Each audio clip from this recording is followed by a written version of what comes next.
À l'intérieur du chantier Décision SA a été construit un four de 30 mètres de long sur 6 de large et 4 de haut.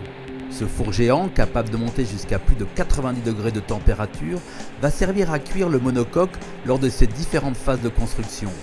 C'est la technique obligée lorsque l'on réalise comme ici une mise en œuvre en fibre de carbone préimprégnée.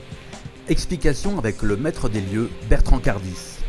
Comme cette réaction de la résine époxy elle a été inhibée par le froid, puisque c'était stocké à -18, il s'agit de chauffer pour réactiver cette réaction et que la résine durcisse. Donc en fin de compte, c'est un peu comme du plâtre, quoi. C'est avec des fibres et puis du plâtre, et puis on met de l'eau, puis on laisse sécher, puis ça durcit. Nous, pour que ça durcisse, il faut qu'on chauffe. Donc ici, on a une étuve, un four en fait, dans lequel on va construire le bateau. Et puis dès qu'on a mis les couches qui sont prévues sur le plan de stratification, on met tout ça sous vide, c'est-à-dire on compresse ces couches entre elles. Et puis pendant que c'est sous vide, on chauffe. À ce moment-là, la résine, qui a un aspect un peu pâteux, visqueux, devient liquide. Et la réaction de polymérisation se remet en route et la résine durcit. Donc d'où la raison pour laquelle on est obligé, pour ce genre de bateau, on doit utiliser un four.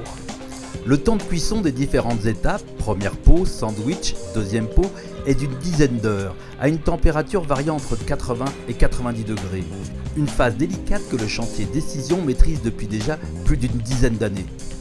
C'est de la maîtrise d'œuvre, c'est-à-dire qu'il faut maîtriser la montée en température du four, il faut maîtriser le vide, surveiller, c'est-à-dire qu'on a on ne doit pas monter en température trop vite, il faut que toute la pièce chauffe bien, surtout dans tout son volume.